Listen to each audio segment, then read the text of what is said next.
नमस्कार, SKS news में मैं तरुण आपका हार्दिक स्वागत करता हूं। आइए नजर डालते हैं हेडलाइंस पर।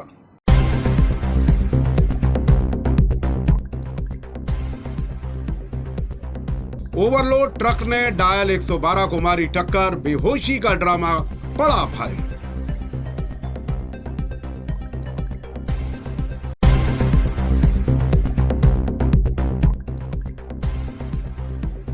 चैम्बर में बड़ा उलटफेर, निर्दलीय प्रवीण अग्रवाल की ऐतिहासिक जीत।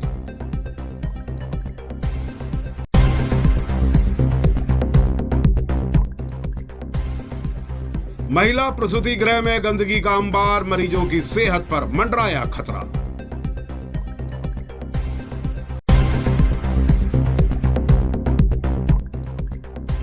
गंदे पानी से परेशान लोगों का चक्का जाम, नगर निगम को 24 घंटे का अल्टीमेटम।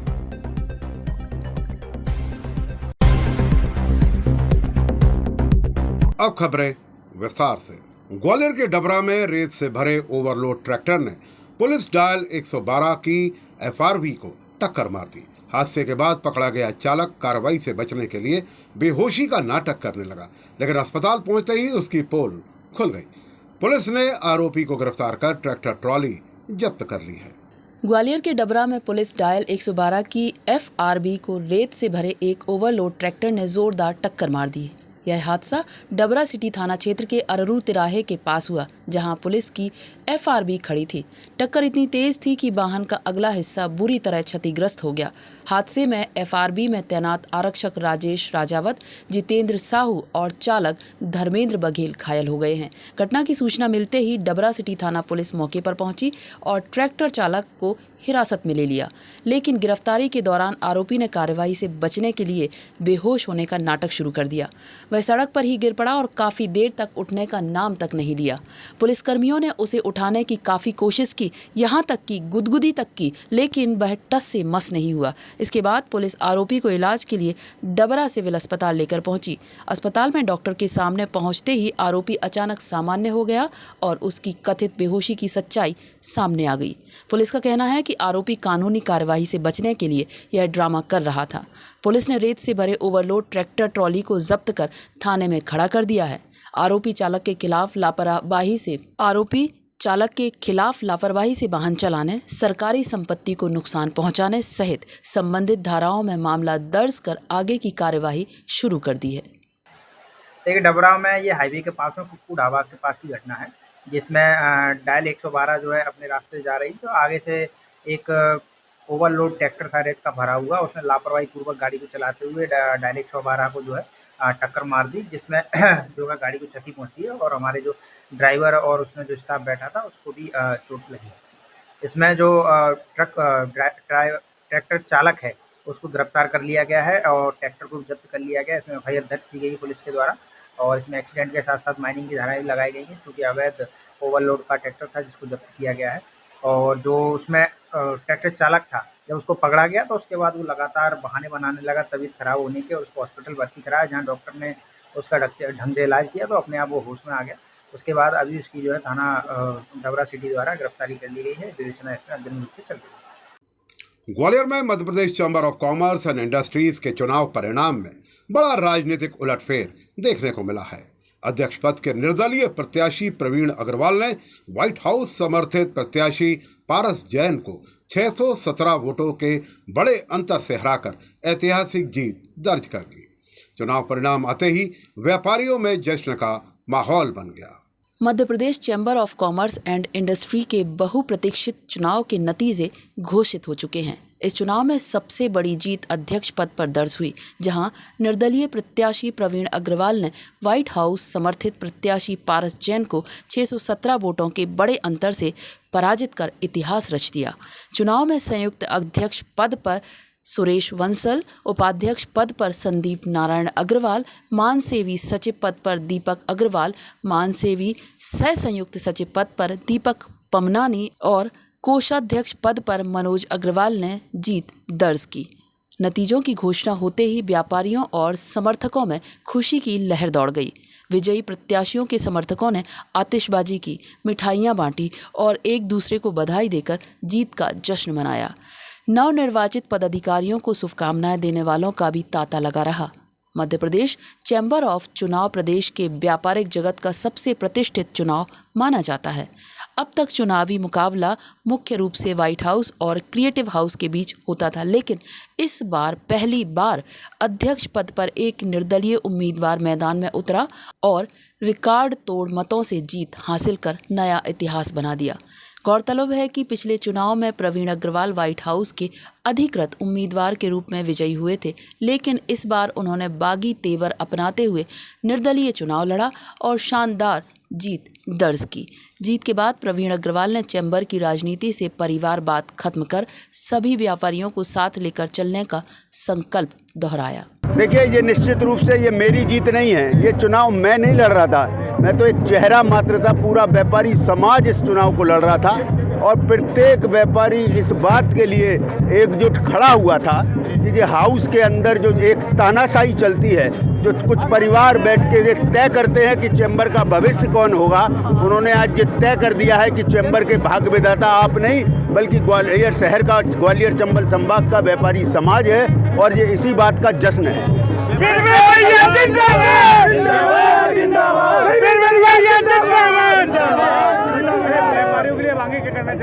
देखिए, निश्चित रूप से ये चैम्बर अब मध्य प्रदेश के व्यापारियों की आवाज़ बनेगा। 121 साल के इतिहास में हम ग्वालियर चंबल संभाग के व्यापारियों की आवाज़ बने हैं। अगले 3 साल सभी पदाधिकारियों के साथ और पूरी कार्यकारिणी के साथ मिलकर इसको चैम्बर का, मध्य प्रदेश का चैम्बर बनाया जाएगा। ग्वालियर के रेस कोर्स रोड स्थित तानसेन रेलवे ओवरब्रिज पर शुक्रवार रात बड़ा हादसा टल गया। ओवरब्रिज के बीच लगे लोहे के पोल और रेलिंग में अचानक करंट दौड़ने लगा, जिसकी चपेट में एक बाइक आ गई और उसका पहिया जल गया। सूचना मिलते ही नगर निगम और पीडब्ल्यूडी की टीम मौके पर पहुंची और जांच शुरू कर दी। ग्वालियर के रेस कोर्स रोड स्थित तानसेन रेलवे ओवरब्रिज पर शुक्रवार रात उस समय अफरा तफरी मच गई जब ओवरब्रिज के बीच लगे लोहे के पोल और रेलिंग में अचानक करंट दौड़ने लगा। रात करीब 8:30 बजे वहां खड़ी एक युवक की पल्सर बाइक करंट की चपेट में आ गई। करंट इतना तेज था कि बाइक के पहिए का एक हिस्सा जल गया। हालांकि समय रहते लोगों ने दूरी बना ली, जिससे कोई जनहानि नहीं हुई है। घटना की सूचना मिलते ही नगर निगम की विद्युत शाखा की टीम मौके पर पहुंची। सुरक्षा के मद्देनजर पूरे ओवरब्रिज की स्ट्रीट लाइट की बिजली आपूर्ति भी बंद कर दी गई, लेकिन इसके बावजूद पोल में करंट आने की शिकायत लगातार बनी रही। इसके बाद पीडब्ल्यूडी सेतु संभाग के अधिकारी भी मौके पर पहुंचे और पूरे मामले का निरीक्षण किया। फिलहाल अधिकारियों ने करंट आने के कारणों की जांच शुरू कर दी है। साथ ही ओवरब्रिज पर लोगों से सावधानी बरतने की अपील भी की है, ताकि किसी भी तरह की अप्रिय घटना से बचा जा सके। ग्वालियर में कर्ज वसूली को लेकर कुछ बदमाशों ने एक युवक का सरेरा अपहरण कर लिया। विवाद की जड़ 1.5 साल पहले सड़क हादसे में जान गंवाने वाले एक युवक का 40,000 रुपए का कर्ज था, लेकिन कंट्रोल रूम की मुस्तैदी और महज 1 घंटे की तगड़ी घेराबंदी के बाद रात 3 बजे पुलिस ने अपहृत युवक को सुरक्षित छुड़ा लिया। मुख्य आरोपी को दबोच लिया गया है। घटना ग्वालियर के सिरोल थाना क्षेत्र की है। घटना वाली रात विवेक अपने 2 साथियों धीरज और नीरज गौड़ के साथ खाना खाने के लिए हाईवे स्थित एक ढाबे पर गया था। देर रात जब विवेक और उसके साथी खाना खाकर वापस लौट रहे थे, तभी शिवम गुर्जर अपने 3 साथियों अभिषेक जाट, राजू उर्फ अंशु गुर्जर और एक नाबालिग के साथ वहां पहुंचा। आरोपियों ने आते ही विवेक को घेर लिया और पैसों की मांग करते हुए गाली गलौज शुरू कर दी। विरोध करने पर आरोपियों ने लाठी डंडों से उन पर जानलेवा हमला कर दिया। हमले में विवेक और धीरज गंभीर रूप से घायल हो गए हैं। धीरज का सर फट गया है और वह लहूलुहान हो गया है। जब दोनों ने अपनी जान बचाने के लिए भागने की कोशिश की तो बदमाशों ने धीरज के भाई नीरज गौड़ को जबरन अपनी कार में खींच लिया और उसे अगवा कर मौके से फरार हो गए। घटना की सूचना मिलते ही सिरोल थाना पुलिस हरकत में आई।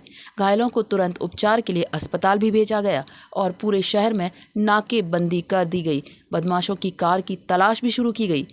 वारदात के महज 1 घंटे के भीतर आरोपियों की घेराबंदी भी कर ली गई। पुलिस टीम ने सभी 4 आरोपियों को गिरफ्तार कर लिया है और अब हत नीरज गौड़ को सुरक्षित मुक्त करा लिया गया है। आरोपियों में एक नाबालिग भी शामिल है।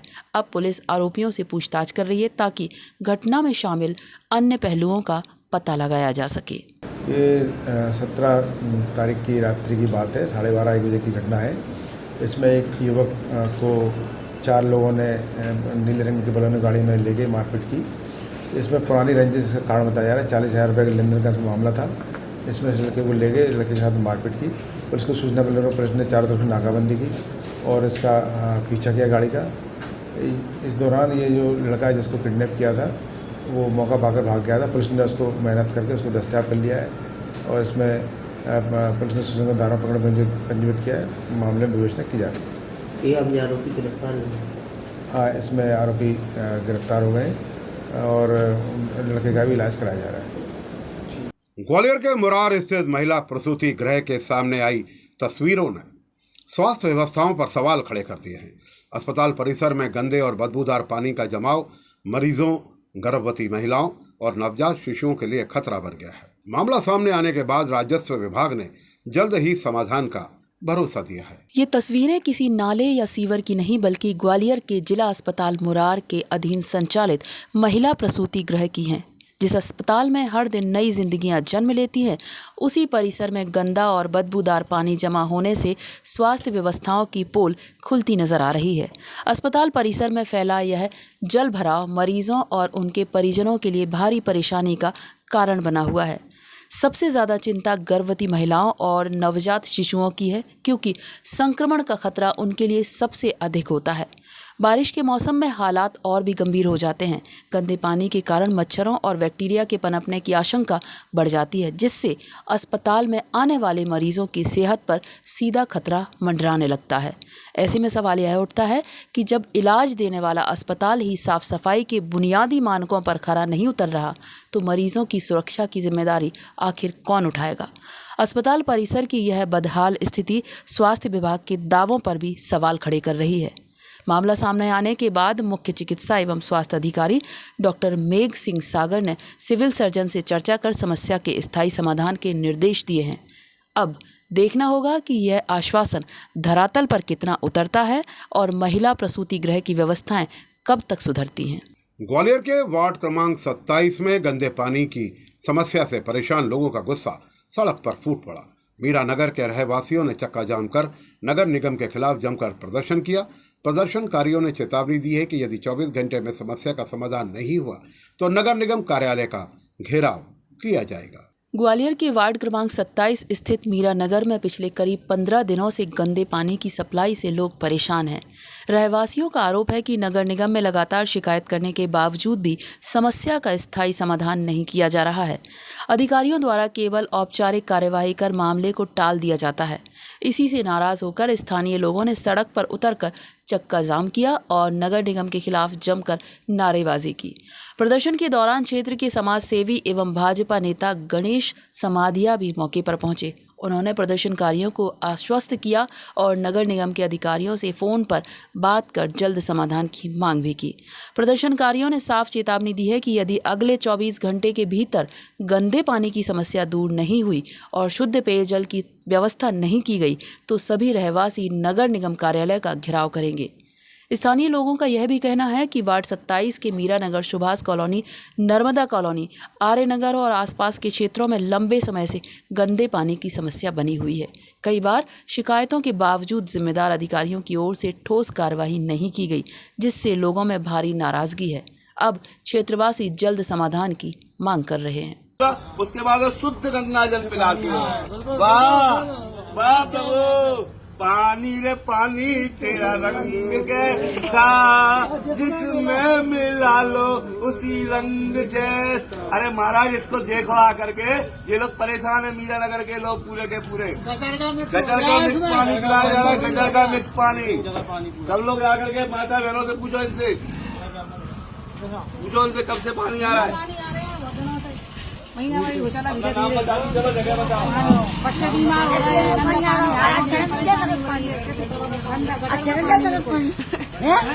वो पानी आ रहा तुम भी ले जाए पानी सब दे दें। ग्वालियर के महाराजपुरा थाना क्षेत्र के ग्राम मैथाना में पुरानी रंजिश एक बार फिर खूनी संघर्ष में बदल गई। आरोप है कि बाप बेटे ने एक क्रेशर संचालक पर बंदूक और कट्टों से ताबड़तोड़ फायरिंग कर जानलेवा हमला कर दिया। घटना के बाद पूरे गांव में दहशत फैल गई है, जबकि पुलिस ने मामला दर्ज कर आरोपियों की तलाश शुरू कर दी है। ग्वालियर जिले के महाराजपुर थाना क्षेत्र के ग्राम मैथाना में उस समय अफरा तफरी मच गई जब अचानक गोलियों की आवाज से पूरा गांव गूंज उठा। आरोप है कि पुरानी रंजिश के चलते बाप और बेटों ने मिलकर एक क्रशर संचालक पर जान से मारने की नीयत से हमला बोल दिया। हमलावर कथित तौर पर बंदूक और कट्टे लेकर मौके पर पहुंचे और कई राउंड फायरिंग की। अचानक हुई गोलीबारी से आसपास मौजूद लोगों में भगदड़ मच गई। ग्रामीण जान बचाने के लिए इधर उधर भटकने लगे और कुछ ही देर में पूरे गांव में दहशत का माहौल बन गया। हालांकि इस मामले में क्रशर संचालक की जान बच गई है, लेकिन खुलेआम हुई फायरिंग ने लोगों में भय पैदा कर दिया है। ग्रामीण के मुताबिक दोनों पक्षों के बीच लंबे समय से विवाद चल रहा है। आरोप है कि इससे पहले भी इसी रंजिश को लेकर फायरिंग की घटना हो चुकी है, लेकिन विवाद का स्थायी समाधान नहीं हो सका। अब एक बार फिर मामला हिंसक रूप लेने से क्षेत्र में तनाव की स्थिति बन गई है। घटना की सूचना मिलते ही महाराजपुर थाना पुलिस मौके पर पहुंची और घटनास्थल का निरीक्षण किया। पुलिस ने आसपास के लोगों से पूछताछ कर साक्ष्य जुटाए हैं और आरोपियों की तलाश भी शुरू कर दी है। पुलिस पूरे घटनाक्रम की जांच कर यह पता लगाने में जुटी है कि फायरिंग में कितने लोग शामिल थे और किन हथियारों का इस्तेमाल किया गया। फिलहाल गांव में पुलिस की निगरानी बढ़ा दी गई है। अधिकारियों का कहना है कि जांच के आधार पर आरोपियों के खिलाफ सख्त कानूनी कार्यवाही की जाएगी। वहीं ग्रामीणों ने भी प्रशासन से दोषियों की जल्द से जल्द गिरफ्तारी और इलाके में शांति व्यवस्था बनाए रखने की मांग की है। थाना महाराजपुरा में फायरिंग का वारदात हुई है। इसमें मैथाना गांव है, वहाँ आपस में ये आसपास रहते हैं और रिश्तेदार भी हैं। इनमें विवाद पर से फायर हुआ है। मामले पकड़ में पंजीबद्ध किया गया है। मामले में विवेचना की जा रही है। मामले का वीडियो भी एक सामने आया है, जिसमें मामले का वीडियो सामने आया है। इसमें इसको संज्ञान में लिया जा रहा है। आरोपियों की पहचान इसमें की जा रही है। ग्वालियर में 8 साल की मासूम बच्ची के साथ रिश्ते में चाचा लगने वाले अधेड़ ने दरिंदगी कर दी। चॉकलेट का लालच देकर उसे अपने रूम में बुलाया, फिर उसके साथ दरिंदगी की। जब बच्ची की दादी उसे तलाशते हुए घर पहुंची तो आरोपी ने उसे छोड़ दिया। घटना 13 जुलाई की है, जब बच्ची की मां ने उसके प्राइवेट पार्ट में घाव देखा। तब पूरे मामले का खुलासा हुआ। घटना के बाद मासूम की मां ने मामले की शिकायत माधोगंज थाने में की। पुलिस ने मामला दर्ज करने के साथ ही आरोपी को हिरासत में ले लिया है। थाना माधोगंज का मामला है। इसमें एक 8 वर्षीय बालिका के साथ में ये दुष्कर्म का मामला रजिस्टर किया गया है। इसमें उसका रिश्तेदार ही है, 40 वर्ष उम्र है। इसके द्वारा इसके साथ में गलत हरकत की हुई है। इस पर से पकड़ मंजूर किया है। आरोपी को गिरफ्तार किया गया है। मामले में विवेचना की जा रही है। इसी के साथ SKS न्यूज़ में फिलहाल के लिए इतना ही। मुझ तरुण को दीजिए इजाज़त और आप देखते रहिए SKS न्यूज़। नमस्कार।